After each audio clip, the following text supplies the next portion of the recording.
on the ass. No! Oh, baby! No! What kind of web series are we What's up, promoting? everybody, and welcome back to Neek the podcast. I am the glorious geek samurai Kiku. Joining me actually in my house, pantsless, is the demon sour cream Rachel Finney. Josh, what's going on, man? I'm good. How's the weather with no pants on? It's fantastic. It's a little bit breezy down here, down in the tropics. Okay, nice. And of course, with My us smooth criminals. Sorry, in case you can't tell, we've been drinking a lot tonight. Don't say we. You don't speak French. And of course, with us as always is our fanatic with the schematic, the beautiful, the one, the only, Ray Galley Hawkmoon Fatman Mini Neek Cheek Squeak Williams. You know, it always brings a tear to my eye. And shut up, Josh. Storm. And it makes me smile when you say all those names in succession. Oh, you're welcome. I practice in the mirror with my mommy behind me encouraging me. And of course, our luscious lady locks of Lady Argonians, Nick. Yeah. I won an award that I wasn't there to receive, Leeli. Oh, he won? He won? Yeah. God damn it, Nick! I know. I had to work. I saw a picture of Nick with a milk carton. Nick and Jackie. It was a milk carton. It was a still from their short film. Yeah. I was just like, well, Nick was with a dairy product, so of course he won. Oh, yeah, for sure. Anytime I'm around a dairy product, I tend to do well. So basically, as everyone who listens to the show may or may not know, we were at Pensacon this weekend, and to find out that Nick's short film expiration date won the audience award just made the whole weekend even that much better, because it kind of means that we took over Pensacon. Like, we were everywhere that you could possibly be. There were people yelling Neek at us from across the floor. Yes, it was awesome. Not safe for work. The fun thing about this episode is titled Pensacon Got Neeked. It's great. Yes. We will talk some Pensacon, because we did a lot of things. We talked to a lot of people, and of course we promoted the show as much as possible. And we came up with a new tagline: "Neek the podcast, not safe for work." And that is what we shouted out. We have another one too. Yes, we do. Neek the podcast. We get shit done. I like it. Yeah, we felt both were really fitting. Yeah, we did. So we're gonna make one shirt that says "Neek the podcast" with all of those taglines underneath it. I have one. Can we do Dr. Neek or How I Learned to Stop Worrying and Love the Podcast? Or Neek the podcast, Nick got fired on this episode. Neek the podcast, Anthony Zeeks got fired. Stop it, I'm Nick tonight. That 20-minute earlobe massage was so you didn't make fun of me for that. Oh, I wasn't supposed to say that.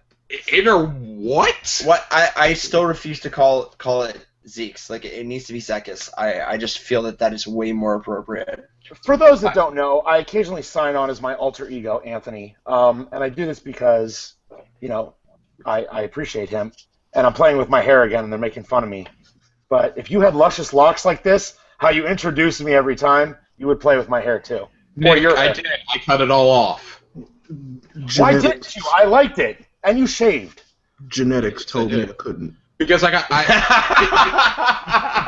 because I have a funny story for this podcast. It's a short one. I'm a substitute teacher, and I had a student the other day tell me, "Mr. Finney, you look like Jack Black." And I was like, "Get the hell out! Get out! Go stand in the hall and think about the choices you've made in life." He just wanted to go to the School of Rock. I know. I was going to say. And I thought about holding your car. I was like, well, that's kind of fitting, because I was like, the only one I could be is Dewey Finn. I was wearing a plaid shirt that day, and I felt like I need to be like, don't tell me you guys have never gotten the lead out. Anyways, I am not fit to be a teacher. I am not fit to be an educator in America. You're barely fit to be a podcast host. I'm not. Stop. Rick. That makes two of us. Oh, all right, guys. Episode 45. Is it 45? I got it right. Shut up, Josh. 45. We were debating about this at dinner. Well, I also went through the podcast list on my IFN, and I found out that, yes, we are up to 45. What's an IFN? Shut up, You have an IFN, too. You have an IFN 5. IFN. Oh. You have an IFN 5, I have an IFN 6. I have an IFN 5s. 5s. I have an IFN 6S. 6s. 6s? There's only 4 of us. Well, Young Justice Season 3 may get a green light if more fans go on Netflix and watch for the the first 2 seasons of the show. Of course, this show is about a young version of the Justice League, and not about a young Ally McBeal being a vigilante right out of college before her life as a jet-setting and rambunctious lawyer took off. I think I just saw tears go down Ray's face at the possibility of a 3rd season of Young Justice. Well, yeah, because now I don't have to pay $45 to watch the 2nd season. I was not paying $45 to watch the 2nd season of Young Justice, so I'm so glad it's on Netflix. And by watching it, I get the possibility of a season 3. This is everything I could have hoped for. I just want to know if season 3, Robin's going to finally deal with his issues of Batman and his pedophilia. No, we'll get Static Shock in season 3.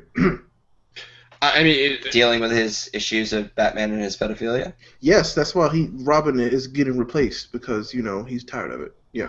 Well, fair enough. Realistically, Young Justice season 3, though, I feel like because Netflix has said, that they put the first 2 seasons on to gauge user reaction and get some feedback. This could be a stepping stone to something much bigger, even going beyond a 3rd season of Young Justice, which, while it would be fantastic, I know Ray and I have talked about it amongst ourselves a couple of times before. I watched the 1st season. I'd really like to see some more, especially because when they ended the show, they had finally been getting into a consistent story arc in season 2 and everything. You'll just end the show like you did with season 2. But this is a stepping stone to something bigger with Netflix. Netflix has really struggled in its area of animation. Yeah, they have the DreamWorks deal, but those shows aren't really that well done. They're just kind of cruddy little 20-minute episodes that expand upon the DreamWorks movies. Nothing has ever really achieved, like, let's say, Avatar: The Last Airbender or Young Justice style hype. The 3rd season of Young Justice could motivate animators and production studios to bring those types of shows to streaming services. It could be big just for animation in general, really, if this show does get picked up. Yeah, and I mean, that poor boy Nolan North needs work. God knows. So. Like he doesn't have enough already. We got like him and Troy Baker. Films, yeah. But yes, after this weekend when you said Troy, I thought you were going to say Troy Denning, and I was like, but he doesn't. He writes books. I've met Nolan North and Troy Baker, both nice men. I met Troy Baker last year. Very handsome. And remember, I actually gave him the idea for his ultimate video game, which would be Troy and Nolan's Adventures, and they actually voice each other. Would it be like Bill and Ted? No, it would just be them voicing each other. Because they need to be in like a Bill and Ted style adventure, though, I think. I just gave him a hug because I love him. I had him actually give me like the Batman sign with his hands like this. That looks more like Spider-Man. I just put my body on his. That's all that matters. Did you like do a thrusting motion? Mm-mm. Well, I've got another guy that Ray really likes. We've already talked about Static Shock on this show. Probably wants to put his body against. Jeff Johns has detailed exactly what DC's event Rebirth will entail, and no, it will not be a relaunch, but rather an adding to the universe of what DC fans have been missing, like coherent storytelling.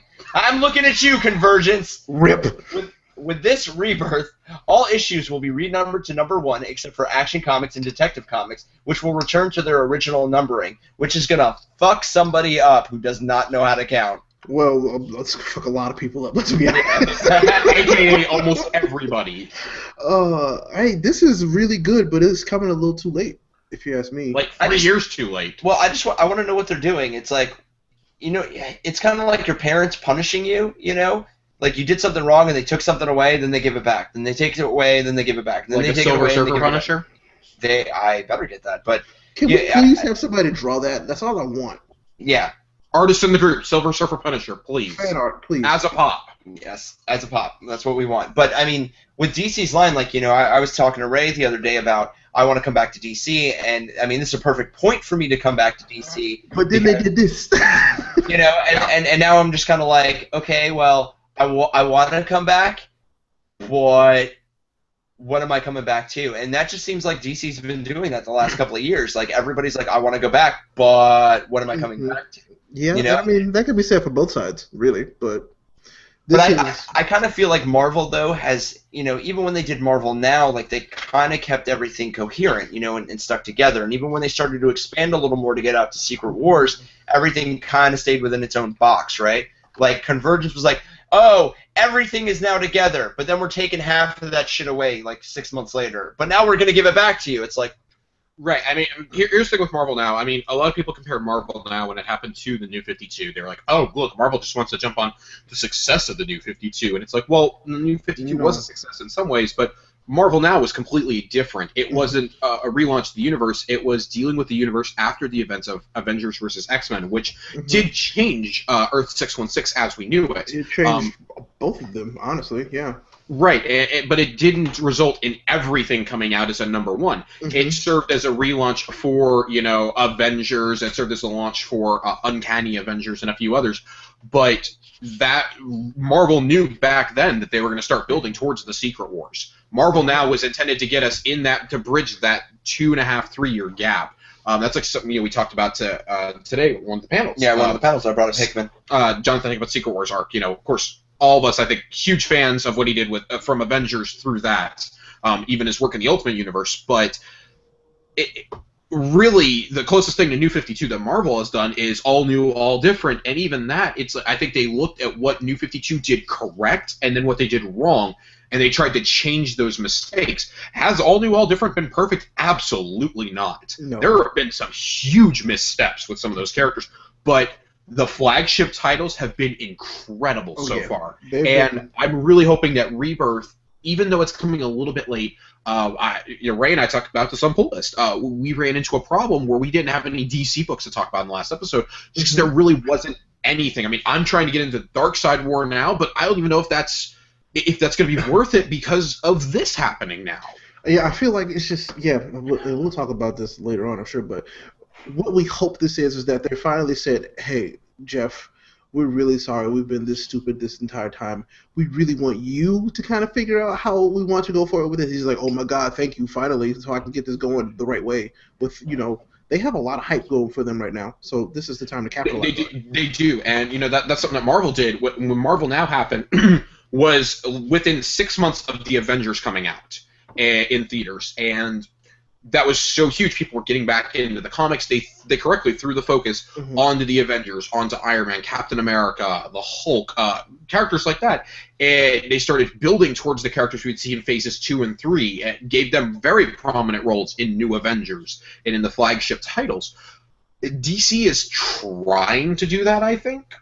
We know the flagship books will be, Batman, Superman, Suicide Squad. Wonder Woman, and Suicide Squad is in there. Yeah. And I mean, they do this because, yes, after each big comic book movie, there is a surge in people who want to try and find the comic books. Right. I want to see what the surge is for Deadpool. Like, we need numbers on that. Oh, I'm sure that people wouldn't because I know when I went to look for anything like that new, what is it, the 25th anniversary, I think it is, Josh? What was it? I don't remember what it was. But when I went to look for it, it sold out everywhere.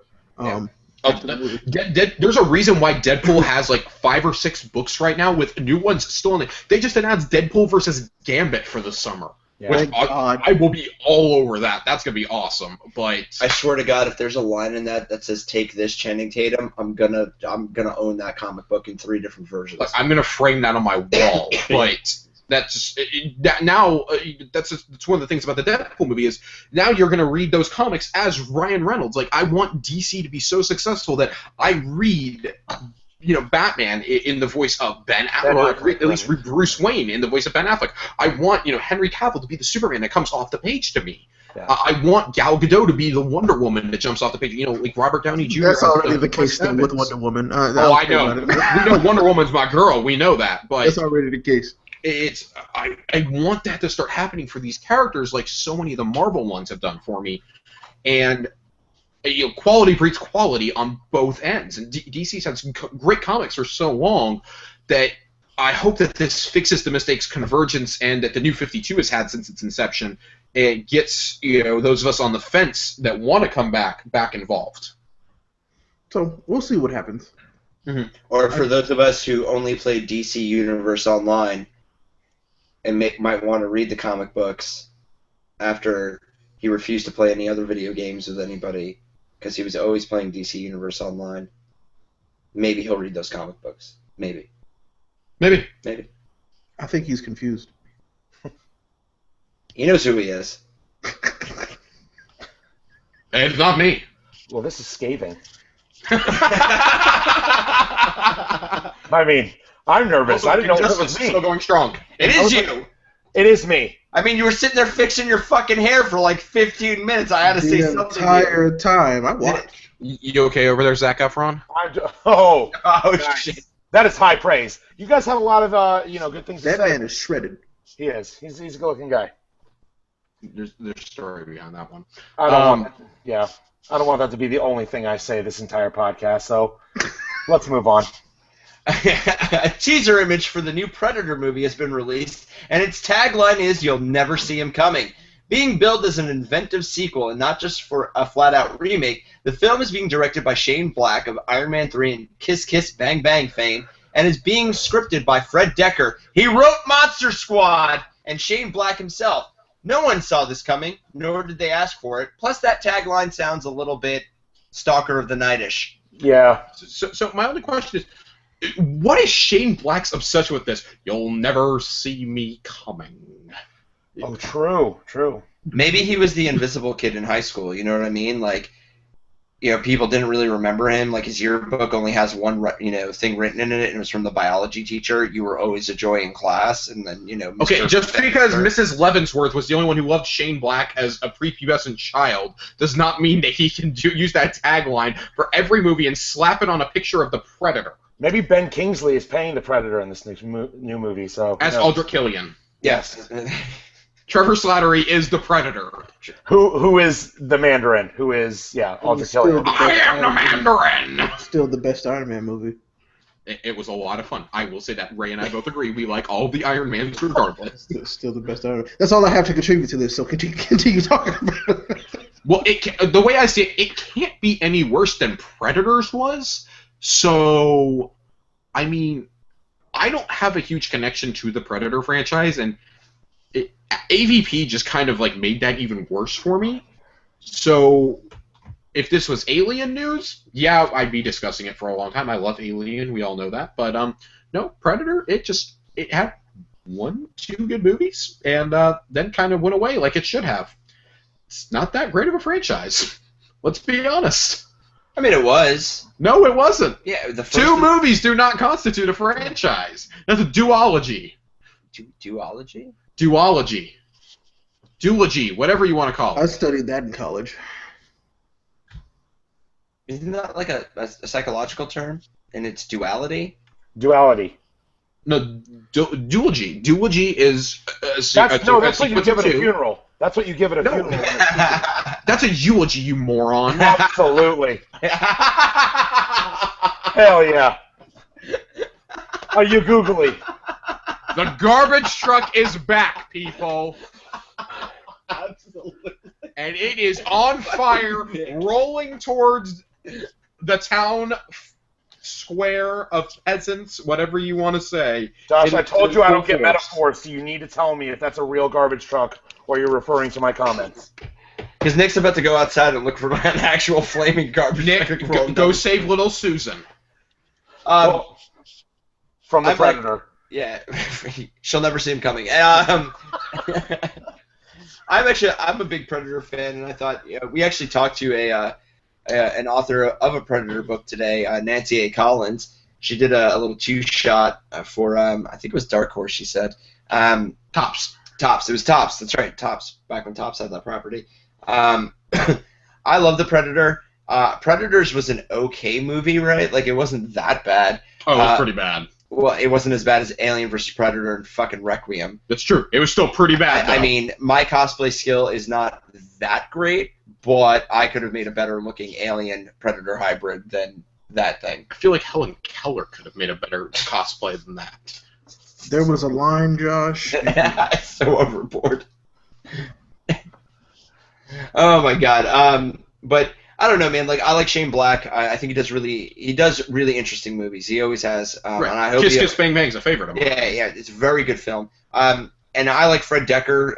He didn't just write Monster Squad. He did write a couple of other movies that I really enjoy. So I'm hoping that between the two of them, they can craft at least a somewhat feasible story that will outdo what we've seen since Danny Glover kicked his ass in L.A.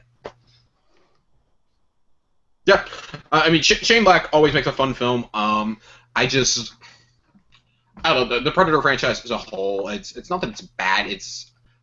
I've been soured on it. It's one of those. They've lost like the ability to make it interesting. It should have stayed where it was, which is in nostalgia lane, and they shouldn't have tried to bring it back with Predators, which was bad.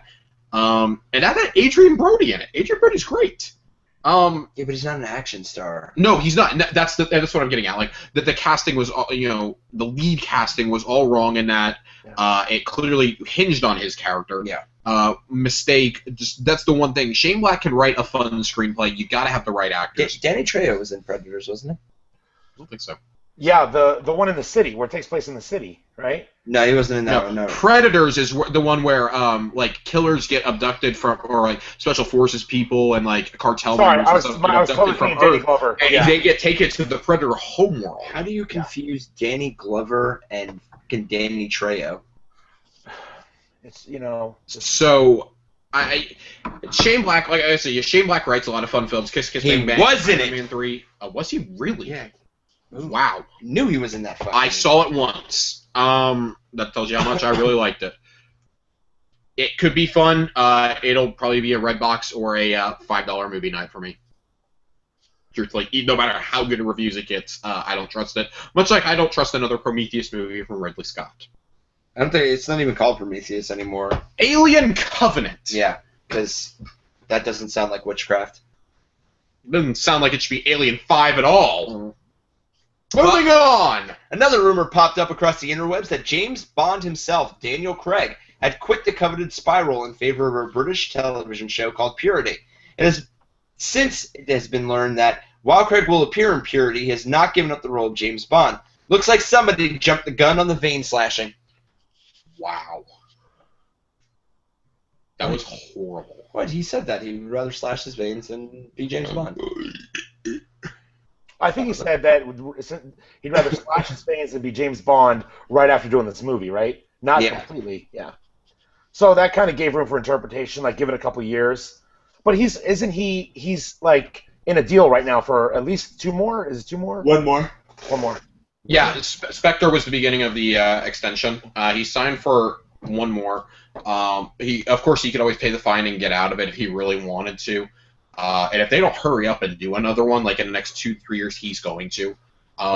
He even said, this last one really took a hard toll on him. He prides himself on doing a lot of his own stunts. He is the Bond who has done his most stunts. Yeah. I think he was just planning on Christoph Waltz having more screen time, I mean, we've gone into the failures of Spectre on the show before. It was still a fun film, but from what we expected after the phenomenal Skyfall, it wasn't that great. If Daniel Craig does hang it up after 4 films, we got 2 of the very best Bond films, 2 of the top 5. I would not be sad to see, Casino Royale and Skyfall. I would not be upset to see him go. He brought a much more character-driven Bond to the series. Yeah. I don't know how the next actor tops that is the problem. There's only 2 actors who could possibly top that in my mind, and that's Idris Elba and Michael Fassbender. Yeah. And I hope they go with Idris Elba, because that's been kind of thrown around a little bit, and it'd be nice for them to diversify it a little bit. I would love Elba because here's why I love Idris Elba. Not for diversity's sake, even though I do love Idris Elba. I'm a huge fan. Because it would signify James Bond as more of a code name than a person, and I think that would bring a lot to. Yeah, it deviates from the mythology, but James Bond itself, not just 007, is the code name. Right. To do that, though, I believe you would need Craig for one final film. That his 007 would have to die in that film, and they would have to pass it on. Calm down. No, you should, because otherwise you just leave it up. You're like, oh, who the hell is this guy? Oh, I'm James Bond. No, you're not. Daniel Craig is still James Bond. He's hitting on women in the retirement home, sipping on his martini still. It needs to be Rowan Atkinson. That should be the next James Bond. Bean. You're dismissed. James Bean. You're dismissed. James Bean. That needs to happen very fast. Well, Ray. Yes. Bethesda has officially announced that they are releasing DLC for Fallout 4. There will be 3 that are planned, entitled Automatron, Wasteland Workshop, and Far Harbor. The price was initially said to be $30, but is now being raised to $50. Of course, Ray says take his money, and of course that means take all of our money. They already have my money. I bought the season pass the night that I bought the game. not really knowing what the content was, so that was really a blind a blind purchase, but it should be worth it. Well, The same Bethesda's thing. The same thing just happened recently with Dying Light and the following DLC. That's the one I was trying to remember before the show. Yeah. And it's fantastic. So sometimes I see this is justified in raising the price because they're giving you literally more content. So why not charge you just a little bit more money for it? Is this the first of many DLC, or have we confirmed anything else, or is this? It's 3 separate ones, and they're coming out like in 3 successive months. They're 3 successive months, but they said the reason why they're raising the price is because their plans for DLC were only going to be for these 3, but they decided they wanted to play around in the world so much more that they're going to add more throughout the year. Yep. And that's why it's being raised to 50. Our game made so much money that we could afford to make additional DLC. So this is what's happening. I mean, Far Harbor itself to buy on its own is like $25. Yeah, I think it's 30. I think it's the one that's $30. 25 or 30. It's something like that. Yeah. It is the largest standalone expansion they've ever done. Wow. Standalone area. I mean, Shivering Isles was previously the biggest, and then the Dragonborn DLC was double or triple the size of that. This is at least double or triple the size of Dragonborn, they've said. So, and that was huge to play around in Skyrim. Very much looking forward to that. It's set off the coast of Maine. That's going to be a lot of fun. They said it's much more feral than the Wasteland. Wasteland Workshop adds a lot more to the crafting area, which I know all of us really enjoyed. And I built things. Killed settlers to build more things. Automatron. I think that's the name of the other one. Automatron. You can you're fighting a robot revolution in the Wasteland, and you can create your own robot companions. And that's all amazing. Which means if I can make a sentry bot, it's gonna happen. And see, this is why when me and you were talking, I was upset that there is no multiplayer, because I would want to build my own Automatron companion and then go send it to Ray's World to harass him, because I know how much he hates robots. I don't hate robots. You fear them. You don't trust them. I don't trust He would make one named Nick. Nick understands me because we have a connection on the robot level. No, it's because you kidnapped him and kept him captive and made him into a robot. That's true. Too, but also the robot level. Exactly, but also the robot level. But I spent 6 glorious weeks in Ray's basement eating banana peels, and I had a wonderful time. So shut up. So, see, this is why he gets me and you don't. That's fine. There was something me and Josh were talking about earlier about them raising DLC, and it was a point that Ray brought up. Bethesda's, we've said it before on the show, Bethesda is one of those few companies that, sight unseen, sound unheard, we will toss money at them because they are so trusted in the gaming space. Like, I don't think any of us can really say that we played a Bethesda game that was terrible or even just good. They're normally just great games, right?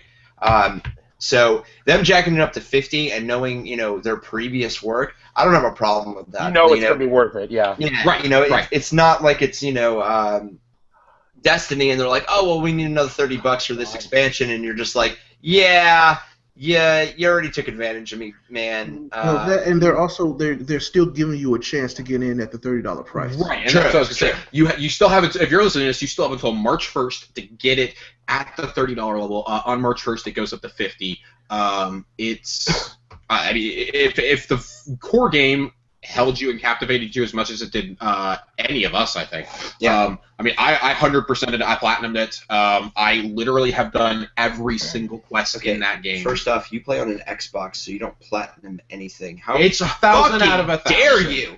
I will pour my beer. You on 1K'd that shit. That's what you 1K'd. No, we don't platinum anything. I will pour my beer on you. We do not have grills. We do not platinum shit. It's the metaphorical platinum, so I get it. Metaphorical platinum. Ray understands. That was the name of our first band, by the way. You're tainting the Xbox. I'm not. The Xbox tainted themselves. Anyways, that's a whole nother episode. Can I just say that I'm really glad, and I'm it's encouraging to see the DLC that's actually substantial. Starting with The Witcher had such good DLC with Hearts of Stone, and now this. They're not even done. That's what I'm saying. It's so good, and it's 12. It's not just a weapon and a skin. It's an entire new game. Yeah. They're doing now. Yeah, Hearts of Stone is an additional 10 to 15 hours. Yeah. Or for Ray, another 100 hours as he goes and picks every single fucking piece of fruit that's in that. Oh, I'm a Witcher fanatic. I mean, here's the thing. I mean, wait. We harvest everything in the world, right? I picked up Dragon Age again to finish it. Oh shit! And as soon as I'm done with this, I'm jumping into Tomb Raider. And then I'm like, okay, Tomb Raider everything is else so is phenomenal. done. I can jump back into Witcher and finish that DLC before the new one comes out. And right, that kind of comes back to the whole DLC topic. You know, the value of the DLC. Bethesda games have reminded me Bethesda, and then I've started wading into the world of The Witcher. I'm going to be diving into The Witcher 3 within the coming weeks. Love it. Yeah, I'm prepared to lose my social life once again. It's worth it. They have a better one in the game. Bethesda, CD Projekt Red, and BioWare are the companies that continually deliver on their promise for great post-endgame content. BioWare fucked up. BioWare's fucked up in post-game content. Okay, well, that's your opinion. Mass Effect 2. You guys were in the Effect same 2. room. Mass Effect 2, they fucked up. That's your opinion. Anyways. Mass Effect 2, they fucked up. Guys, it's awkward because you're in the same room. You can't fight like this in the same room. Those three companies are companies that I feel go above what the normal company does. I mean, now I look at, like, say, I enjoy multiplayer games, but I look at them and I'm like, why on earth do I want to pay you $50 for more maps and weapon skins when I can go to one of these games? And I understand, I can go play with my friends and stuff, but I don't want to buy a whole other game when literally I can spend hundreds of hours again in this world. So It here's my depends question on to the you. games that you like and the people you play with. Right, and I understand, but that all comes back to subjective value. I've got a question, though. So it was worth paying money to sit around in the lounge on the Normandy and just kick it with people? I don't know what you're talking about. I bought Mass Effect to shoot aliens, and that's what I did. No, because there was DLC that literally lets you have access to the lounge to just kick it. I didn't. And you paid for it. Did you play Dragon Age Inquisition? I did. Did you play the DLC? No, I didn't. The DLC was great. No, and I agree with that. All right, I'm not saying, but I'm saying BioWare has fucked up in DLC, while Bethesda, at least for me, has never fucked up. No, DLC. but I'm saying BioWare overall has a great track. I will give you that. I will give you 90%. That's what I'm trying to get at. Like BioWare Bethesda has has 100. BioWare has a great track record. I mean, I look at them compared to a company like Infinity Ward, and I'm going to give my money to BioWare every single time. Actually, I'm going to knock that down to 96% because they haven't given me Jade Empire 2. I wish their multiplayer was a little better. That was kind of fun in Dragon Age, but whatever. Yeah, but I mean, overall, Mass Effect was those shit. are three companies that have shown time and time again, like they want to keep giving great content to their consumers, and it's not just like, oh, weapon skins. Looking at you, Evolve. Don't talk about Evolve. Fuck that game. We called that like 6 months before it came out. We were like, this game is going to be good for a month. And No, then it was good for 2 weeks. 2 weeks. Dude, I played the beta for a day, and I was like, I'm never touching this. It was some of the hypest stuff for the 2 weeks that it was out. Mm. Then it died. Again, we called that. Anyways, so bottom line, buy it if you really enjoyed Fallout 4. Buy it; it's going to be worth it. Nick, Sir, you going to buy some Fallout DLC? does the Headless Horseman miss when he pees? I don't know, but are you going to miss your hair when I come to your house to shave it so you focus more? I'm so focused, and my hair really helps me focus, so please let me have my hair. No. He's like Samson. If you do that, he'll be nothing. If you cut my locks, Delilah. Actually, you guys want to know why he doesn't cut it short? No. I know the real reason. Tell me why. Tell me. Tell me why. You remember years ago when you would get off of work and you would come by my job and you would complain that, yes, again today, somebody called you Seth Rogen? Yes. Shut up, Jack Black. You're dismissed. I'm not going anywhere. Well, boys, just like I called oh so long ago, with the success of Deadpool, 20th Century Fox revealed at Toy Fair 2016 that they will be seeking an R rating for Hugh Jackman's swan song, Wolverine 3. Does this mean we get Old Man Logan in all his brutal glory? Does this mean Kiku can tell you winning lotto numbers? Call this toll-free number and get your fortune read today. I better begin those numbers first. What did you call I it? can't even get your goddamn address to send you a fucking t-shirt. You can't really give me some lotto numbers? He lives in a secure penthouse. I do. I mean, at least Josh has my phone number. Yeah, I don't have that. When it called Ray, me the other, Ray. when Ray called me the other day, it showed up as no caller ID, and I was really scared to answer. I was like, "This is either," because I knew Ray was calling me. I was like, "This is either Ray or the FBI." Or both, but The whatever. two are one and the same, yeah. like we've joked about how private Ray is, like in private, right? But Yeah. I think we look. You cannot get shit out of Ray Williams, Ray. I really hope you get a government job, and you're just like, my references are my showmates, and they'll be like, "How long have you known Ray?" I'll be like, 10 years, and I don't even fucking know his phone number. Is that even his real name? I mean, for all we know, his name could literally be Jethro Tull Gilligan, and we just Jethro Tull Gilligan the Third. the third. And, That means there were two before. That's impossible. how do you know Jethro Tull the band didn't get Jethro Tull from Jethro Tull the First? Or, I just stole an identity, Earbud Thon. Yeah, both are. But anyway, with this announcement, in all honesty, for me, it was not a surprise after watching Deadpool. Of course, with Wolverine being rated R, it's not going to have Wolverine doesn't have, at least to me, in that rated R space, the same charisma that Deadpool would have. But I'm excited for it. You remember the X-Men Wolverine game that came out? Yes. That was literally like a rated R Wolverine. Yes, and it was And fantastic. how it was perfect. Yes. That's what I hope we would get. Well, and that's the thing. When I was on when I did the guest spot on the Weekly Pop podcast with Jeremy Branch, who Josh got to meet, lovely guy, became really good friends with him. We're gonna have him on the show at some point. We talked a little bit about how James Gunn was saying that he thinks that studios are gonna miss the point of why Deadpool was so successful. And I'm hoping that they're doing Wolverine 3 at rated R because they didn't miss the point, right? Right. If they do Old Man Logan, the brutality is not the key factor. It's the reason why he's so brutal. It's this almost, he was almost semi-immortal, right? And his healing factor's failing. He's seen all of his friends die. He's really has no point left to live, so he just kills whenever he can and doesn't think twice about it. And it's a redemption tale, really, to remind him who he actually was. And I hope that's what they focus on, and not just the fact that this character has been bloody and gory before. The nice thing about Deadpool and why I personally feel it was so successful was the fact that they did something in the superhero space I've always wanted to see, which was tell that small story and that intimate story, right? Because the focus was the relationship between Wade and Vanessa. And it was nice to see, and it was nice to see that at the end it wasn't him going to save the city or him to save the universe or the planet or the extra dimension. He was just like, dude, I want my chick back, and that was the end of it, There was nothing else to it. So I hope that they really do focus on telling that small story with Old Man Logan, so that it really, the reason that it's rated R is because it's telling that intimate story about why he's so brutal and, that hopelessness that he felt in the comics. We shall see. Yeah. Yeah, I mean, I have my own reservations about if a rated R Wolverine movie will be a good idea or not, or if it will ultimately come to pass. Because I know when they say they aim for it and if they actually do it are two different things.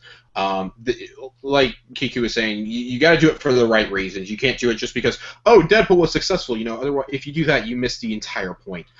There have been good R-rated superhero movies or comic book adaptations that have come before this. Blade 1 and 2. Ray keeps pointing that out to people like, those were R-rated movies before this. Like, And they stop were acting great. like Deadpool's the Bro. best. Yeah, one of my favorite, one of my most faithful adaptations up until the very end of it is Watchmen.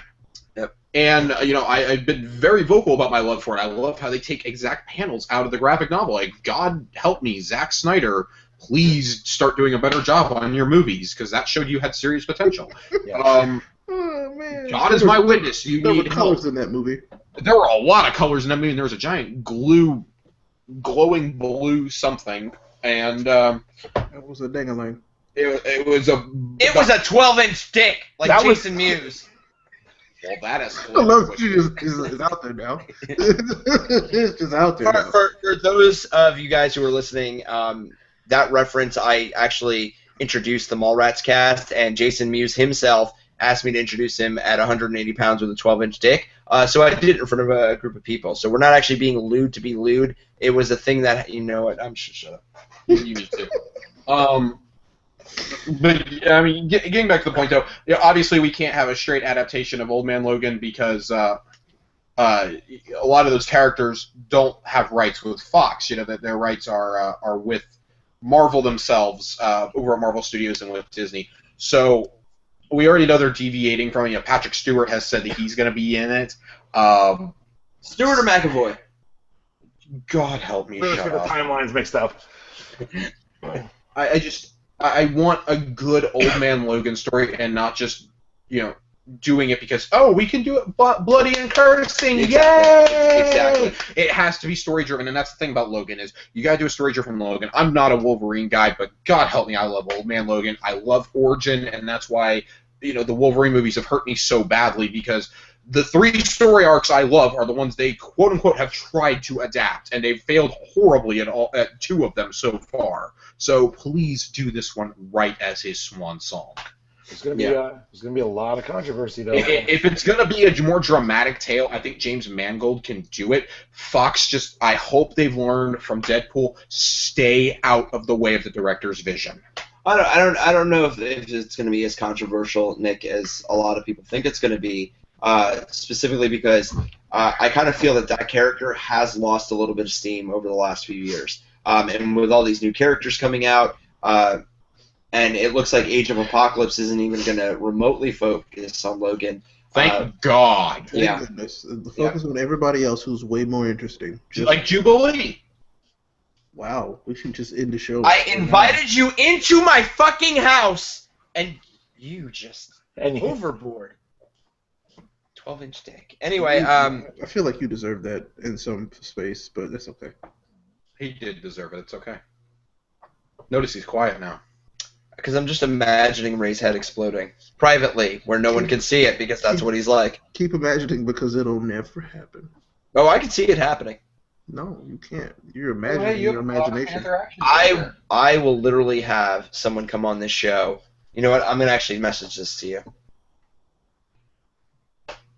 And ladies and gentlemen, Stand by, ladies and gentlemen. This is Neeked, the podcast. That's what we do. Flaming garbage truck on fire. This episode is brought to you by Dos Folgers. Equis. We are not sponsored by Dos Equis. No, well, Folgers? not yet. No. Kunik Ludwig. We're going to get sued by Dos Equis now. I'm very sorry. I call it Dos Equis. He did. The text we just got literally says, "My milkshake brings all the boys to the yard." Damn right, it's better than yours. And something about you would teach us, but there's a fee for it. Oh, Okay, there's a never fee. mind. I don't want that. I don't want to pay. No, Hey, it's not hidden. It's not a hidden fee. It's right there in your face. I already give Blizzard $14.99 a month. I can't give I you. already paid for Hulu and Netflix. I don't need this. You're in my house. You were literally in my house. I'm leaving in 12 hours. I don't care. 12 hours is enough time for me to do something nasty to you. I have saran wrap. Okay, this is the line. It's done. It's, nope. Mm-mm. Every time you put it in the gutter. I talk about burgling hams, he thinks it's disgusting. It's stealing basketballs, you bastard. Well, who calls But it's- basketballs hams? It was the... Do I have to explain Can you the joke just that go is on to the funny? next news? I'm going on to the next news thing. Josh has been 6 to midnight since we found out that not only is Laura Dern officially a part of Episode 8, but also Benicio del Toro. Get out of the studio. Benicio. I'm doing that for He's you. Italian. Just stop. Go ahead. Yep, Benicio. It's Benicio. I know it is. You asshole. Yeah, I know. It's just like when I call it to college. Don't do- Get out of the studio with that thing, Josh. It's winking at me.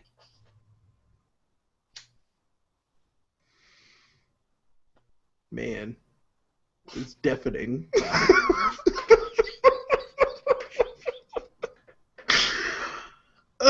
What does this even mean? The podcast not safe for work. Not safe for work. 100% not. We get safe. shit Listen done. to work. No, we don't. Listen to the show. Anyway, We're going to have Benicio del Toro on. No, we're not. He's never coming on now. What does this even mean? Who is this person? Why do I Okay. care? So Benicio del Toro, why you should care? Benicio. Shut the hell up. Go remove the stick from your rectum, probe yourself with it again, then flush it and come back in here and think about what you've done. Man, this place got real dirty real fast. Benicio. Exit in there. I can't even mute you because I'm in the same room. That's right. I love this. I Damn it. love this. Benicio del Toro. Yeah. Academy Award-winning actor for the movie Traffic several years ago. Steven Traffic. Soderbergh film. Very, very, very, very great film. Has been nominated several times. Was in last year's excellent Sicario. Stole the whole movie away from an already great performance from both Emily Blunt and Maximiliano Hernandez, who we talked to. Yeah, Interview will she's be up great. shortly. And Josh Brolin even. Very, very strong. Key. I mean, messing up a name for a joke is I fine. heard not Miliana. Anyways, very diverse actor. Was originally actually supposed to be Darth Maul in The Phantom Menace, and as legend and pop culture myth has grown, took one look at the script, looked at George Lucas, and said, "Your script sucks. I'm not doing this," and walked away, never to be seen again in the Star Wars universe. So for him to be coming back is kind of a big deal. Very excited for that one. The other big name being added is Laura Dern. Laura Dern was the one of the stars of the original Jurassic Park. That's what she's best known for. So she's kind of been seeing a resurgence in her career lately. Was in a very critically acclaimed movie last year, 99 Homes, with Michael Shannon and Andrew Garfield. So it'll be really interesting to see what she brings to the table. Honestly, $10 says that she's Luke Skywalker's long lost wife at this point. Wife. If she's the stand-in for Mara Jade, I'm going to be very upset. If she's old Mara Jade, I would not be upset at all. Does Laura Dern have red hair? You can dye your hair, you idiot. I can't dye my hair. I have brown hair. I'd have to bleach first and then dye. Well, most people can dye their hair. You can't dye your hair. You have to. She can wear a wig. Ray can't dye his hair. Yeah, it can. Now you're just being mean. No, I'm not. He's got dark hair. He's got to bleach first. You Okay, can't tell me well, what there to are do. ways to do it. Do you want to look like Wesley Snipes from Demolition Man? Yep, I love that movie. How dare you? It's a great movie. Mhm. God, we need to watch that. Anyways, You do. so both great additions to Star Wars universe, no matter what they do. Rumors about Del Toro point to that he's going to be either one of Snoke's other apprentices, because in the novelization, Snoke makes reference to Kylo Ren not being the first of his acolytes. Maybe he's the teacher who finally trains Kylo Ren to be fully in the dark side, or that he's going to be a bounty hunter. I'd be very happy with either, but God, Benicio del Toro as a Sith Lord. It was said when he was cast, he said, "Oh, I'm going to be in episodes 8 and 9." The press release says nothing about that. Obviously, they're not going to give that away. Safe bet to assume big name like that, you're going to keep him on for 2 films. You're not just going to go kill him off. Probably the same with Laura Dern as well. It's probably safe to assume that she has a nice sized role in both. And then we had a newcomer cast in it. I don't know her name off the top of my head. She's literally been in nothing. We have another Daisy Ridley situation on our hands here, but all rumors peg her as Finn's potential love interest in the film. That was the one screen test they had her do, was with John Boyega specifically. Excuse me? That's not Ray. They wanted to see. Yeah, I was. And this was back way before Force Awakens came out, about 6 months before actually. They had people auditioning, and including Tatiana Maslany, who lost out on the Rogue One role to Felicity Jones. So it'll be really interesting to see how this develops, and if any of these rumors pan out that we've heard. Benicio del Toro is a Sith, though. Please. If any religious deity listening, please make it. Cthulhu, make it happen, please. I want to see him and Ryan Felipe get together for a Star Wars anthology film in the vein of Way of the Gun. Ooh. Dude, I just want Benicio del Toro to, come out and dominate them so much that it has to be, Adam Driver, Daisy Ridley, and John Boyega all fighting him 3-on-1. That's how... And Luke Skywalker has to come in and just school him. That is the madness I want to see happen. I don't know. I don't want Kylo Ren to have to fight him. Like I feel like it should be them 2 versus them 3. Because I just don't want that like. I want an insane duel that, because the prequels had great choreography in their lightsaber duels, but they were a little ridiculous. Have some meaning behind those duels and just go balls to the wall with it. Use force powers, use awesome force powers you saw in The Force Awakens. Be stopping lightsabers in midair when they're thrown, and be sliding around. Oh man! For craziness, they should bring in Inigo Montoya, and he should be Donnie Yen. Donnie Yen's cast in the movie. I just want to see Inigo Montoya in it as the older brother of Kylo Ren. I mean, it's really not fair because Donnie Yen could literally just beat them all up by himself. Donnie Yen being in Star Wars is like kind of a dream come true, I think, for everybody. So I want to see him fight Tony Jaa with lightsabers. Oh, Donnie Yen just replaced Jet Li in Triple X3. Yeah, well, I mean, he's a little younger than Jet Li, so that makes sense. So that's pretty exciting. It is. I mean, which means he's going to Oa Drift next. That's right. With Tyrese. In case you can't see, Ray just muted and blocked out his picture because he's upset with us. By the way, we actually made friends with another podcast called the Nerd Cave Network, and they love the idea of Oa Drift, don't they? Oh, they love Vin Diesel for every role ever. Yes. As you should. No. Because it's not all about family. Ever. Wow, how dare you? You should love Vin Diesel. The one thing actually I noticed about those guys was that their pockets weren't empty, cuz. God. You're a mess. I am. Sweetheart, pack the bags. This is my last episode. We have to leave over it. Oh my god, I can't believe we get to do this live and in person. Josh, what time is it? Topic of the week! Topic of the week! Topic of the week! Topic of the week this week. Warner Brothers is under fire. Again, always under fire. As executives are reporting that Marvel fans might not be smart enough to understand what they're trying to do with Batman versus Superman. That, it came out that, Marvel is popcorn, quote unquote, fluff action movies, and that Batman versus Superman is going to be a much deeper and emotional and thinking man's movie with a flying alien. And Donatello. So I wanted us to react to this for Topic of the Week because even after we read the article, and it was a little bit of a clickbaity article, right? The one that I posted that we read, it was said that they think that Marvel fans wouldn't understand what they were trying to do with BVS or just a casual moviegoer. I was actually still a little insulted by that. So I want to know what you guys think. Nick, are you smart enough to understand Batman vs. Superman? I don't know. I guess we'll see.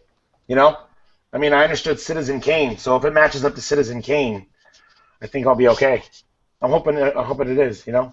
But Rosebud. Yeah. Well, what's the premise? Why do they say that Marvel fans won't be able to understand? Is it do they have a message? Is there a hidden message, or is it just that there's no? What are they trying to push with it? What are they trying to say? Well, I actually have a transcript from the meeting. Hey, our movie's not previewing well. What do? Oh shit. We should go make something up so people get mad and we challenge them to go see our movie and spend money. That might not be a good idea. What do? Call them idiots. Say our movie is so over the top they won't be able to understand it. Make them feel dumb. Oh, that might work. See. I kind of feel like that's actually that's probably a very accurate portrayal of what happened. For me, it just feels like what we thought was going to be the problem in the first place, which was that they threw way too much into this film and didn't focus on, really what the title is, right? Batman versus Superman. We've talked before about how the first trailer was great and set a tone, and then the second trailer came out and the tone was completely different. It was almost a completely different movie. Mm-hmm. Now, looks like to be a lot of cool scenes in the film, which is very Zack Snyder. Josh brought it up earlier in this episode that he does really cool scene work, but piecing a film to get that whole film together, it might turn out like Watchmen, where it's a lot of awesome for 75% of the film, and then it just kind of falls the fuck apart the last 25%, right? So do we really think that it's because we're not going to understand that, like what's going on? Or is it because they showed Doomsday and everybody was kind of like, why? I don't know. I think they just need to stop talking. Like, they just need to shut up and let this movie, like, actually, like, speak for itself at this point.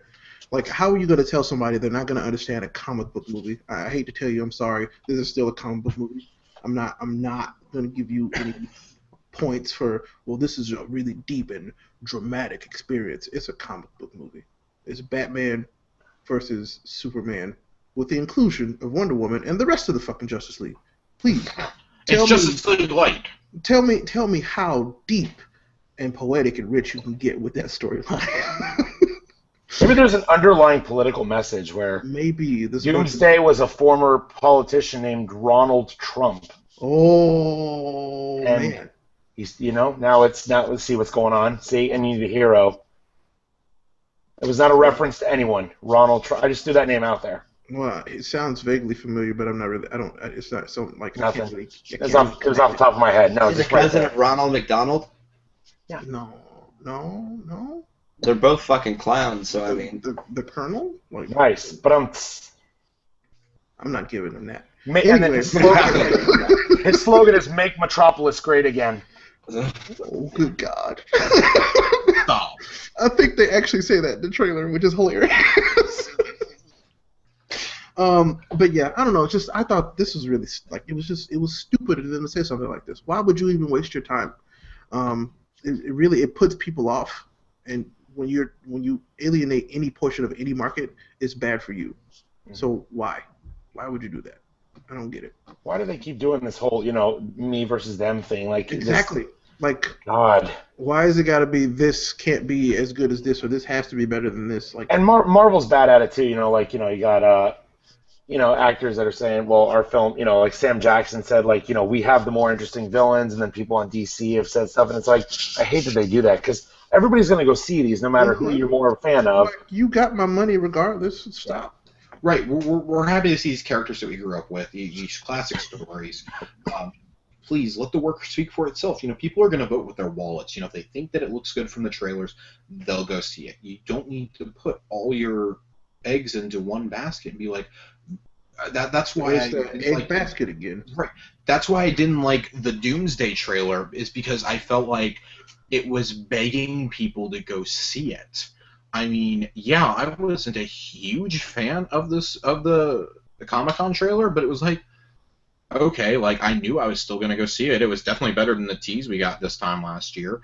And had you put, and I like Ray and I talked about this, we talked about this on the show even, I believe. Had we seen the trailer that got put up 2 weeks ago around the Super Bowl, had we gotten that trailer, the one that focuses mainly on Ben Affleck's Batman, as the trailer instead of the Doomsday one, I would be so ridiculously hyped right now. It wouldn't even be funny. That got me more pumped than anything they've done for this movie. It showed a lot of Batman. It showed a little Superman, but it had a good amount of Wonder Woman in it also. Wonder Woman and Diana. It got me so excited.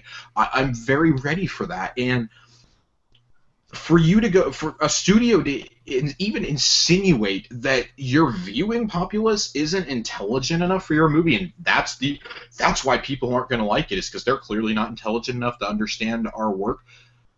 How far up your own ass do you have to be to even think that? You had to bring in an Oscar-winning screenwriter to fix your script with less than a year to go before your film was released, and that you'd already delayed by over almost you'd been delayed by 10 months, mind you. This was to come out in July of last year.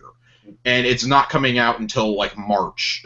Excuse me, not May. It was supposed to come out in May, the Civil War date, and then they bumped it up because they got scared of Captain America 3 before it was even called Civil War. That should tell you something about their mindset already at that studio. Well, they are playing behind the eight ball, though. Marvel has such a just in terms of like not even quality, but just quantity. The fucking hype train that they have. It's, and I understand that. I understand that it's a little intimidating, but that doesn't mean you can't put out a great product. I'm still excited to see Batman versus Superman. I'm still excited to see what the final product is, but not if you sit here and treat me like I am some 5-year-old child who can't understand a comic book adaptation. I'm sorry. Like, if I didn't like it, it's because I didn't like it. I'm going to give you a laundry list of reasons, and you can listen to the spoiler cast and find out why I did or did not like it. I'll send it to whoever at Warner Brothers I need to. Like, it's surely not because I'm not intelligent enough to pick up a freaking piece of art and read it. Ray, you're not going to write a letter because you have to put a return address on it, and no, you don't want anyone to know where you live. No, you don't. Prepaid envelopes, son. Oh, excuse me, Mr. Business. So, I mean, I guess it all comes down to, like, when it comes to the quality of your movie, that's something I like about some of these movies and studios is that's something that Star Wars, spoke for itself. The Marvel movies, even when they were starting out, Thor, Captain America, when it was first Avengers, even the lead up to the Avengers, they let it speak for itself, the final product.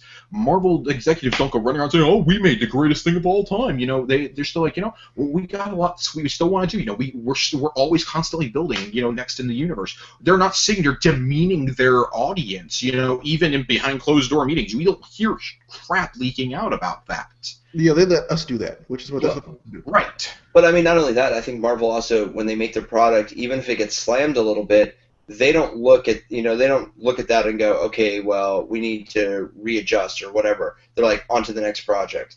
And then if it's like Captain America 1, look, I like Captain America 1, but compared to Winter Soldier, that movie is dog shit smeared across your window. No, but I mean, I still like it. I still have a lot of fun with it when I rewatch it. Dum Dum Dugan. I mean, come on. But I think the big issue is that DC's afraid to put something out and then continue on with this universe if they think they're going to lose money or anything like that. Instead of going, okay, maybe that movie wasn't the greatest thing ever, but when we do the next one, it's going to be the greatest thing ever. Which is what. Go ahead, Ray. Keep going. Well, I mean, Marvel, kind of does that, right? Like, they put out Captain America, and then they did Winter Soldier, and it's like night and day. Winter Soldier's an amazing movie, all around. I mean, and not to cut you off, but I kind of want to build on that point real fast. When Marvel Studios made Iron Man in 2008, it got greenlit in early 2007, and Jon Favreau was brought in. This guy was best known for directing Elf. I want you to let that sink in for a second. Yeah. Elf. And he wanted Robert Downey Jr. cast. Robert Downey Jr. was fresh out of rehab, okay? Had just gotten over drug addiction, all this and that. They wrote so many ridiculous clauses into his contract that they could terminate him at any time. Favreau had to fight to get him cast, said this movie will not be made without him. He will be the Johnny Depp, the Jack Sparrow of this franchise. You want to build a universe, this is the guy you're going to start with. And they obviously had the building blocks there from the beginning. Like, they decided they were going to take a risk with Iron Man and start setting up for the Avengers. Like, I'm not saying that's how every shared universe needs to start at all, but you don't think they were scared? Look, they had to invest. If Iron Man was not a success, they even have gone on record. Kevin Feige's gone on record and said, had that not been a success, Marvel Studios would have been completely bankrupt and had to be shut down. But Paramount took a chance on them, backed them, and then Disney came in a year or two later and was like, oh, well, we're buying Marvel, we're going to take over all this, and boom, their funding started going out the window. Look at the difference between Iron Man 1, Incredible Hulk, Iron Man 2, basically all of Phase 1, compared to Avengers onward. And it is a night and day difference in production, casting, it's just, you have to take risks to get to a great point. And you don't have to invest a lot, but you have to invest a lot of love. It's a labor of love. And if you're not, your viewers are going to be able to tell if you loved the process of it, if you loved this product, or if you were doing it to make a quick buck. And I get that, Zack Snyder's gone on repeatedly, like, oh, I'm a huge Superman fan, I'm a huge DC fan. Like, there's a reason why he's the architect of this universe. I get that, I understand that, I respect that. That's a dream job for, I think, any of us would be to be the architect of one of these universes. But you gotta take chances, and you gotta be okay with people critiquing your work. You gotta let the public speak for themselves. If they liked it, they liked it. They didn't, they didn't. Then they're gonna tell you why. Mhm. I kind of feel like this Batman vs Superman thing is also indicative of them, going, we need to do it bigger and better, bigger and better. Our second film needs to be like so much bigger and better, and it's like it's gotten to the point where it's just too much bigger. Right. Yeah, and it's just, when Marvel and, they first took the chance of doing this, there was no big shadow cast from some other successful franchise. No. DC has this huge shadow Of Nolan. that Marvel has created, and with Nolan too. No, don't get me wrong, they're building off of that shadow. Right. They're in the shadow of Marvel. Marvel has built an entire cinematic universe. Think about that. Think about all the movies. The first to do it, really. Yeah, they are the Think first. about all the movies they've given us. They've built us a complete cinematic universe, and it's been fantastic so far. So yeah, you can see how that would be a little intimidating, but DC has this cast of characters that has the potential to be just as big, if not bigger, if taken care of and done correctly. Right. And so they are seeing it as just a competition, and that's where it shows. It's not just a competition. You have to build it for your fans and for yourself. If it's just for the competition, we're going to get what we're going to get. Right, like we always say on the show, competition breeds excellence, and that's something we emphasize in everything. And if both companies are doing great, then that means that neither is going to get lazy. They're going to continue not be trying to outdo the other, but they're going to be trying to keep pace with the other. I mean, you want to keep up. Like Wonder Woman, it looks like it's going to be phenomenal. I want Captain Marvel to be just as good. I love both Wonder Woman and Carol Danvers. I like both of those, and Kamala Khan. I hope when that inevitably comes as a God willing, as a TV series, it's going to be just better than all of them. But Black Panther is coming. Cyborg is going to come a couple of years after that. These studios are each taking steps before the other. DC doesn't have to outdo anybody. I mean, they're taking first steps before even Marvel. Marvel's been doing this for a decade now. Iron Man 1 was in the planning a decade ago, and already DC is like, well, our fourth movie is going to be a female-led film. I think that is fantastic. In this day and age, they've already looked at that and they said, we can beat Marvel to the punch with this. And with Wonder Woman, that's saying something amazing that you can do that. I feel, though, that on that point that, Wonder Woman is so much more of an established character in DC than almost any other female character in Marvel. No, you're exactly right. Well, I mean, and that's why I feel that they're justifying the risk so early on, right? Like, Marvel, I think, wanted to do it earlier, but needed to build up that brand in the comic books, which is why Miss Marvel became Kamala Khan and Carol Danvers became Captain Marvel. And it's exactly what we've talked about, the Suicide Squad effect, or the Guardians of the Galaxy effect, we'll call it. Guardians was such a huge hit, they're like, nope, we're fast-tracking Suicide Squad. Otherwise, I guarantee you, Suicide Squad would not be happening until, after Cyborg. Oh, I think we all agree on that. I think we will agree on that, too. I actually probably don't think it would have happened at all. Yeah, at all. Yeah. We've talked about this, I know, and you and I did this past weekend, that really I think Suicide Squad is there as a placeholder to set up, to tide people over for, as a promise, you will get a Ben Affleck Batman film, calm down. And also to fuck all of us DC TV fans who'd like the Suicide Squad and Arrow. But that, and wanted to see Diggle's story, fleshed out even more. But hey, what do I know? But I mean, like I'm trying to get back to, we're not just here to rag on them. I mean, there's a lot at stake here. This was a really stupid thing that they did. They deserve to be ragged on. The rest of what this article went into is, just to give you all a quick synopsis, we're quickly running out of time, is it basically it gave all indications if this does not break $1 billion, $1 billion, mind you, there's only 19 films that have ever done that in history. Right. Okay, adjusted for inflation, that have ever done that in the modern box office. If it does not break $1 billion, people will be fired from this universe, including Zack Snyder's job is on the line for Justice League right now. They're basically saying if this movie does not do $1 billion in sales at least, and even then it might need to outdo that. Basically, they want Avengers numbers for this movie. Not going to happen. Yeah, and it's not going to. Realistically, I'll be surprised if it hits Iron Man 3, which was 1.1. They're saying that if that doesn't happen, Justice League 1 may be delayed for a solo Batman film. This discussion Ray and I had earlier last week, just before we did Pull List, that you do that if you delay Justice League. The problem with announcing your entire slate 5 years in advance is if you're not entirely confident that your movies, basically if you're not Marvel and you're already on a warpath, and you know that you can suffer one or two duds, so you can afford to take some risks. Like, oh, say for whatever godforsaken reason, they didn't know if Guardians was going to be a success, for example. If Guardians failed, okay, we've still got Age of Ultron coming. If Ant-Man didn't work, okay, well, we still got Civil War in the pipeline for the next year, Doctor Strange, we got plenty coming. With them, it's like, well, they're still really confident in Suicide Squad and in Wonder Woman, as they should be. Public reaction to Suicide Squad's been pretty great. Wonder Woman's test footage has been received phenomenally, especially by the four of us, I believe. Mm-hmm. And I think we all agree on that. They're saying that they want to delay it for a solo Ben Affleck Batman film.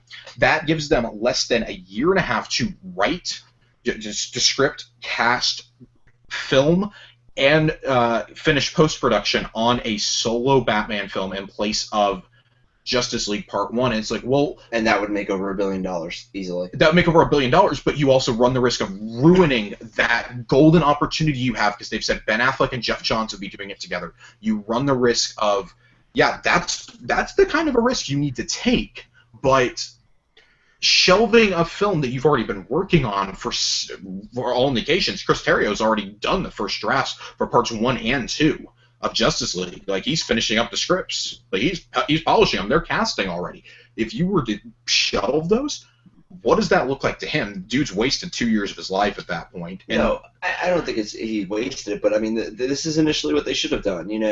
The whole look. I understand wanting to do your own thing, and we've talked about it. And Ray, Ray's talked about it as well. Nick, actually, this might be the first time you're hearing this.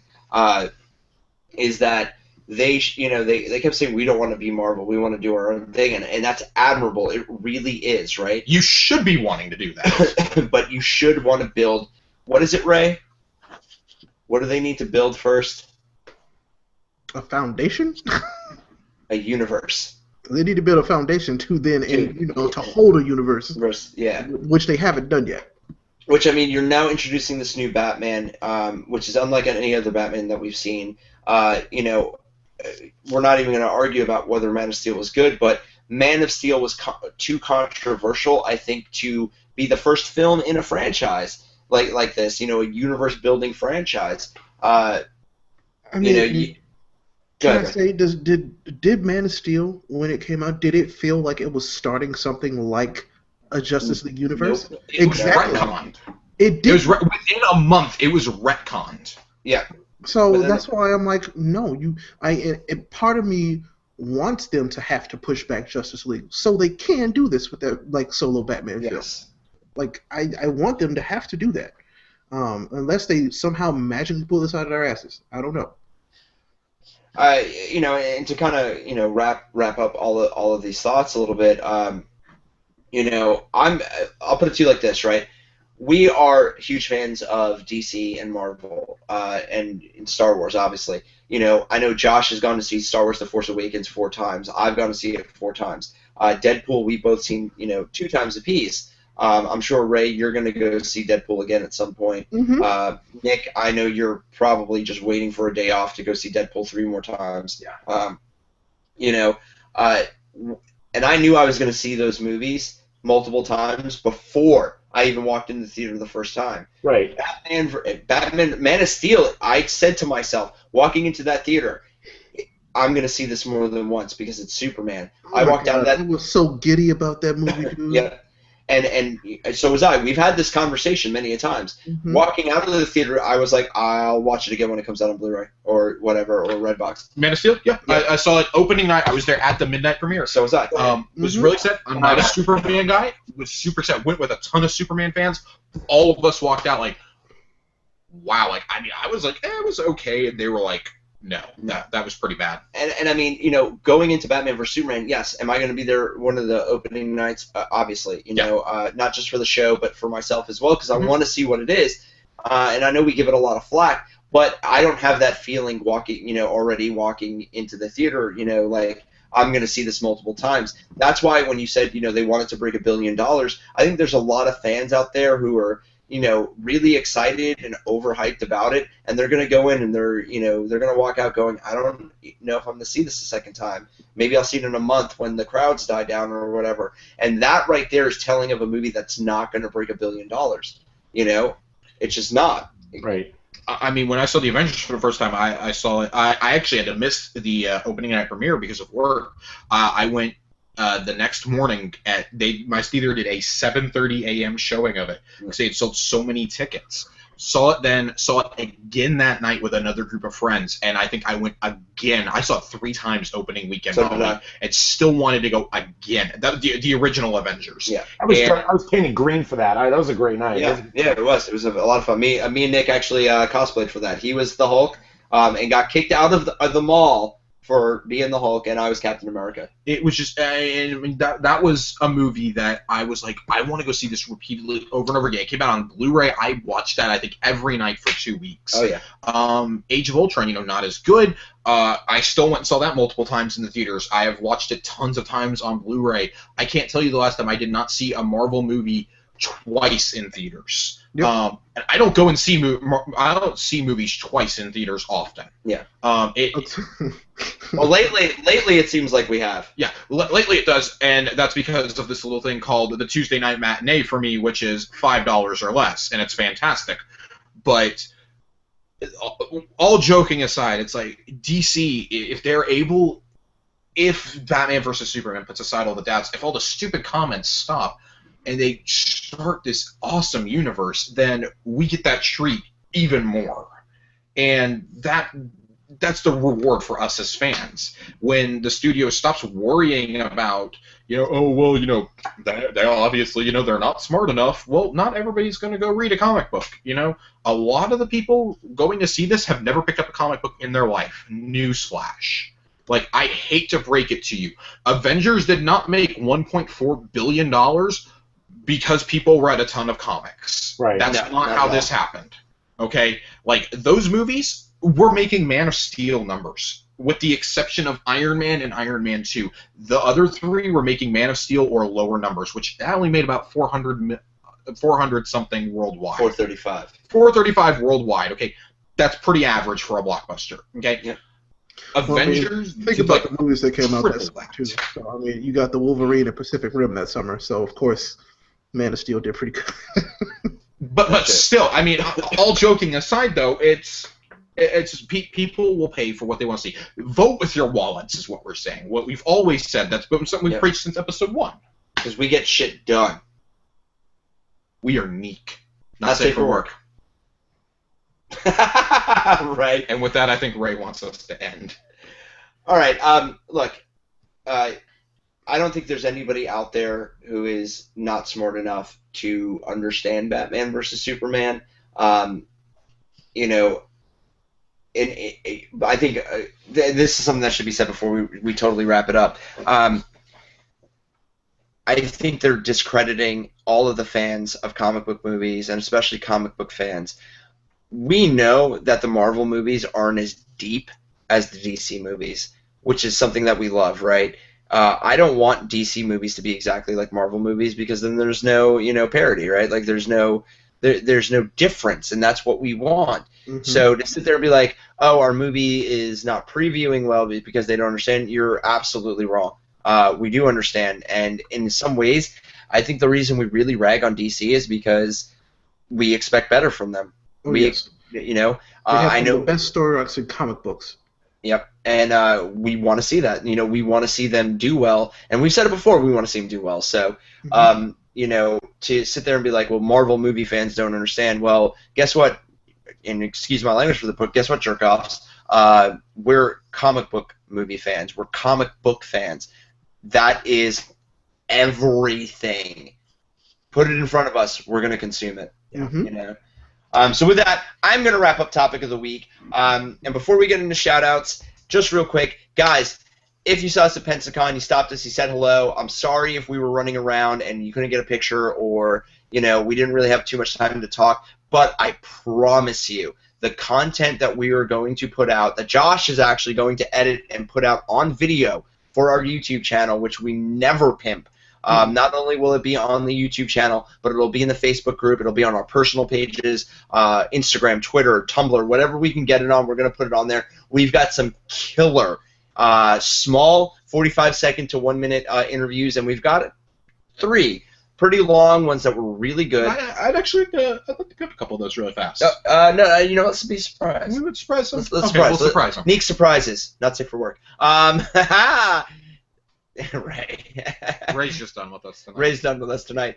But I promise you guys are going to love them, especially one from, and this one actually we should pimp, comic book writer Tony Isabella, who we had a lovely chance to interview. It's about an 8-minute interview, and we're actually really looking forward to Ray watching it because he had a really interesting story to tell because he was there fighting the good fight. Still is. Still is fighting the good fight. I was lucky enough to be on a panel with him tonight. So with that, guys, shout-outs. Do you guys have any shout-outs? Yeah, Elijah. Good old Elijah. Elijah's You're my boy, Blue! You guys know him. You love him. Elijah. We do love Elijah.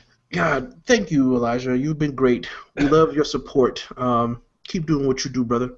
He just had a birthday recently, so was it his birthday recently? I don't know. I think I just got tired all of a sudden. Anyway, if it's not, happy birthday at some point in your life. There you go. Also, Elijah, thank you for having Ray on your show to talk video games. We talked anime with Megan Sullivan. Oh my God. From IGN. From IGN. Oh my God, I secretly have like the biggest crush on her. It was fantastic. It was fantastic. So, that was a private thought we got from Ray. I mean, not an address to send him a T-shirt, but you know we got it. All right, check that one We'll out get there. first. You'll get there.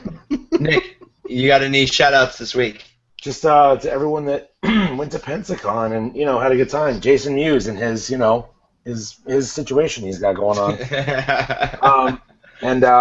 Just everyone that had a good time this weekend that put so much time into their costumes. I know it's fulfilling, but I mean at the same time you wish it would go longer, because it's like 3 quick days and then you're done after 7-8 months of work, sometimes a year. But just shout out to you guys who are putting in the time to do this, and it's fun. I mean, I do it.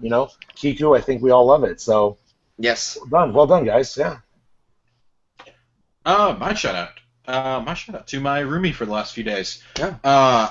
For those of you who don't know, who are not watching the video, who have not been keeping up with the Facebook group the last few days, Kiku and I really haven't been posting, but I actually flew into Pensacola last Thursday, about 4 days ago now, and I fly out first thing tomorrow morning, and came down, spent the weekend for the con, and it's been a great time to get to hang out with him and run around to all the panels, doing all the interviews. It's been a crazy, hectic time, but it's been one of the most fun times in recent memory to get just not really kick back, but get to go do all the networking we've been doing. We met some great shows down here that we went to, not just that are located in Pensacola, but are located all over the South. Yep. Some from Alabama and further down in Florida, Georgia, I think a few of them came from. God, my shout-out list is going to be so long now that you're talking. Yeah, he knows all of them. But if you're listening and I ran into you at Pensacon, thanks for stopping us and saying hi. Or talking to us about your show. We really appreciate it. Or buying him a drink. Yeah, or buying me a drink. A few people did buy me drinks at the, especially at the Mallrats viewing. Yep. That was a lot of fun. We'll have to tell that story sometime. We told a little bit of it, but the Mallrats viewing is a classic memory now that is forever ingrained into my brain. And with that, I will turn it over to our glorious Geek Samurai. Oh, God, man. I've got so many shout-outs from everybody that we met at Pensacon. Number one, all the people who wore Neek t-shirts. You guys are so fucking awesome. I saw a ton of them, and it was glorious. It was glorious. Thank you so much for doing that. Love you guys. People running up to us with them. Yeah, and it was great. It was fabulous. I want to especially thank Jeremy G. Branch from the Weekly Pop Podcast and Be Terrible Productions. Check him out. He's just been great. We were helping each other out over the whole weekend, getting passes for each other, doing this, bringing trivia prizes. Thank you, Jeremy. I want to thank Steve and Kat from the actual Pensacon team. You guys were amazing. Steve, thank you for letting me be a moderator and do my thing. Kat, thank you for hooking us up with agents and getting us some interviews. I really do appreciate that. The guys from CNA in Alabama, the Long Box, the Gaming Table. Derek, Robbie, and Zach from the Nerd Cave Network. Thank you guys so much. It was so much fun hanging out with you. And we will do a West Side Story dance battle. I promise you, Derek Diamond, we will do that. Neek versus the Nerd Cave Network West Side Story dance off. Snap fighting. Yeah. It is. No, literally, that's what we were talking about, just snapping. Yep. I don't live that life anymore. We'll bring you back to it just for a day. It'll be like Boys in the Hood. Just for a day, you'll come back, and things will go awry. People will die from snap fighting. Everybody. To the cast of Mallrats, thank you guys very much for an awesome night at the Mallrats viewing party. Brian O'Halloran especially, you were so cool to us over the entire weekend. Jeremy London. And Jeremy London especially, he was so cool to us the whole weekend. And really, if I miss somebody, I'm sorry. It's such a long list, and so many people were so cool to us. Everybody from the security, head security actually was pretty cool to us too. Yep. And whatnot. So thank you guys so much for making the weekend awesome. And we have good stuff from Pensacon to show you, to get you guys to listen to watch. And as always, guys, thank you and keep it nerdy. Bye now.